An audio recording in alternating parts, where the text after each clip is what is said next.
매일신문 조규덕 기자와 함께 주간 이슈를 좀 더 깊이 들여다보는 위클리 TK 순서입니다. 조 기자 안녕하세요. 안녕하세요. 네. 네, 최근 가수 김호중 씨 음주운전 뺑소니 사건과 관련해서 김천에 있는 김호중 소리길 철거 요구가 거세다고요? 네, 맞습니다. 음주 뺑소니 논란을 부인하며 논란의 중심에 섰던 가수 김호중이 구속되자 그의 모교 옆 골목에 김호중 소리길을 조성한 김천 시의 입장이 난처해졌습니다. 김호중 소리길은 김천 시가 지난 2021년 10월 김 씨가 졸업한 김천예고 주변에 조성한 관광 특화 거리로 지난해 약 15만 명이 방문했습니다. 하지만 김 씨의 음주운전 의혹 등이 불거진 이후 김호중 소리길 철거와 관련된 민원이 빗발치고 있는데요.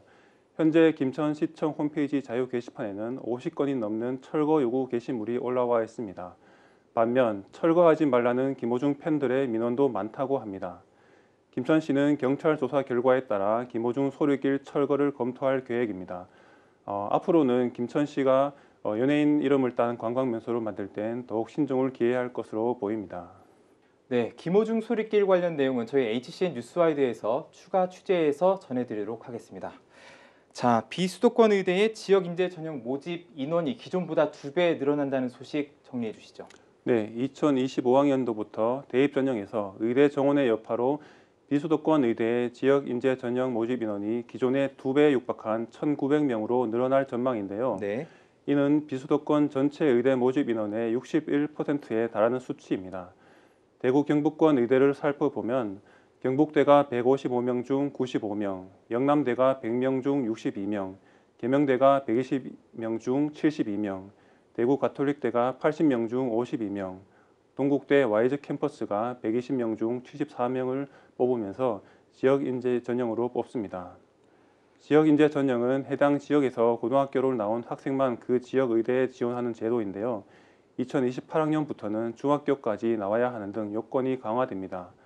따라서 어렸을 때부터 자녀를 비수도권으로 보내 의대 진학을 준비하는 지방 유학이 입시의 새로운 경향으로 자리 잡을 것으로 전망됩니다. 지방에서는 이를 잘 활용해야 할 것으로 보입니다. 네. 네, 교통 이슈도 살펴보겠습니다. 대구 도시철도 1호선 연장 구간의 배차 간격이 16분이나 된다고요? 맞습니다. 오는 12월 개통 예정인 대구철도 1호선 안심에서 하양 연장 구간의 배차 간격이 16분으로 알려지면서 탑승객들의 불편이 예상됩니다.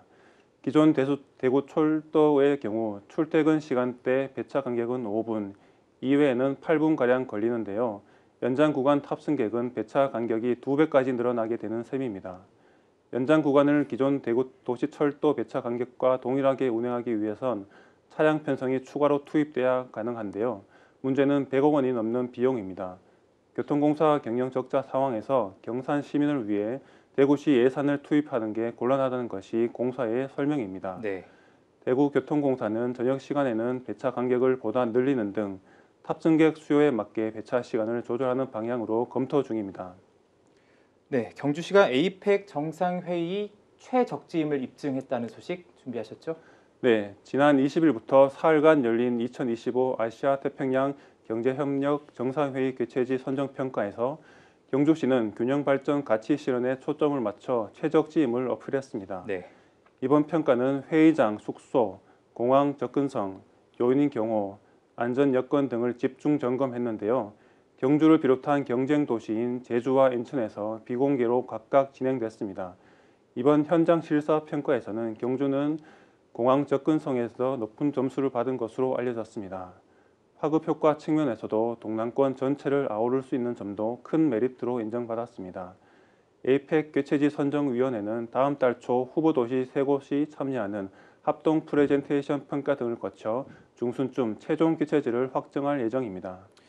네, 잘 알겠습니다. 그 HCN 뉴스와이드에서도 전해드렸었던 내용인데요.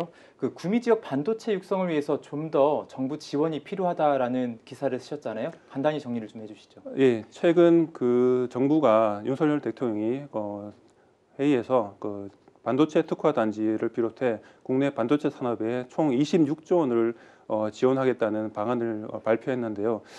구미시에서 우려하는 것은 지금 지원 방안 중에서 구미가 빠졌다는 그런 내용이 있습니다. 주로 수도권에 집중 지원하겠다는 그런 메시지가 전달되면서 구미 지역 반도체 업계와 경제계들은 구미 반도체 특화 단지에도 정부의 지원이 꼭 필요하다는 우려가 지금 나오고 있습니다. 네, 잘 알겠습니다. 조규덕 기자 수고했습니다. 고맙습니다.